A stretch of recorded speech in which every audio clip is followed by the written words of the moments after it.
ಕೋಲ್ಕತಾ ಅತ್ಯಾಚಾರ ಮಾಸುವ ಮುನ್ನವೇ ಕರ್ನಾಟಕದಲ್ಲೂ ಕೂಡ ಅನಾಚಾರ ಆಗಿದೆ. ಆಸ್ಪತ್ರೆ ಆವರಣದಲ್ಲಿ 65 ವರ್ಷದ ವೃದ್ಧೆಯ ಮೇಲೆ ಅತ್ಯಾಚಾರ ಆಗಿದೆ. ವೃದ್ಧೆಯನ್ನೂ ಬಿಡದ ಕಾಮುಕ ಯುವಕನಿಂದ ಈ ಕೃತ್ಯವನ್ನು ಎಸಗಲಾಗಿದೆ. 24 ವರ್ಷದ ಇರ್ಫಾನ್ ವೃದ್ಧೆ ಮೇಲೆ ಅತ್ಯಾಚಾರ ಮಾಡಿದಂತ ಕಾಮ ಪಿಶಾಚಿ. ಇರ್ಫಾನ್ ಚಿಂತಾಮಣಿ ನಗರದ ಹೈದರಾಲಿ ನಗರದ ನಿವಾಸಿ. ಚಿಕಿತ್ಸೆಗೆ ಅಂತ ಚಿಂತಾಮಣಿ ಸಾರ್ವಜನಿಕ ಆಸ್ಪತ್ರೆಗೆ ಪಾಪ ಆ ವೃದ್ಧೆ ಬಂದಿದ್ರು. ಆಕ್ಸಿಜನ್ ಪ್ಲಾಂಟ್ ಪಕ್ಕದ ಶೆಡ್ನಲ್ಲಿ ಮಲಗಿದ್ರು ವೃದ್ಧೆ. ಅವ್ರ ಮೇಲೆ ಅತ್ಯಾಚಾರ ಮಾಡಲಾಗಿದೆ. ಸಮಾಜ ಎಲ್ಲಿಂದ ಎಲ್ಲಿಗೆ ಹೋಗ್ತಿದೆ ಅನ್ನೋದು ಅರ್ಥವೇ ಆಗ್ತಿಲ್ಲ. ಹೆಣ್ಣು ಹೆತ್ತೋರಿಗೆ, ಅಕ್ಕ ತಂಗಿ ಇರೋರಿಗೆ ಒಂದು ರೀತಿಯಾದಂಥ ಆಘಾತ, ಆತಂಕ, ಢವ ಅಂತ ಅನಿಸ್ತಾ ಇರುತ್ತೆ. ಗೆದೆ ಮನೆಯಿಂದ ಹೊರಗೋದ ಹೆಣ್ಮಕ್ಳು ಮನೆಗೆ ಸೇಫಾಗಿ ಬರ್ತಾರೋ ಇಲ್ವಾ ಅಂತ ನೋಡಿ. ವೃದ್ಧೆ ಅನ್ನೋದನ್ನು ನೋಡದೆ ಈ ಥರ ಮಾಡ್ತಾರೆ ಅಂತ ಹೇಳಿದ್ರೆ ಏನಂತ ಹೇಳೋದು. 24 ವರ್ಷ ಅಂತೆ. 24 ವರ್ಷದವನು ಈ ರೀತಿಯಾಗಿ ಕಾಮ ಪಿಶಾಚಿ ಆಗ್ತಾನೆ ಅಂತಂದರೆ ಇನ್ನು ಎಷ್ಟು ವಿಕೃತ ಮನಸ್ಥಿತಿ ಇರಬಹುದು.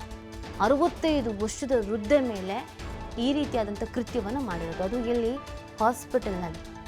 ಅನಾರೋಗ್ಯ ಅಂತ ಹಾಸ್ಪಿಟಲ್ಗೆ ಬಂದಿರೋ ಪಾಪ ಆ ವೃದ್ಧೆ ಟ್ರೀಟ್ಮೆಂಟನ್ನು ತೆಗೆದುಕೊಳ್ತಾ ಮಲಗಿದ್ರು. ಆ ಸಂದರ್ಭದಲ್ಲಿ 24 ವರ್ಷದ ಈ ಕಾಮ ಪಿಶಾಚಿ ಇದನ್ನಲ್ಲ, ಈತ ಈ ರೀತಿಯಾಗಿ ವರ್ತಿಸಿರೋದು.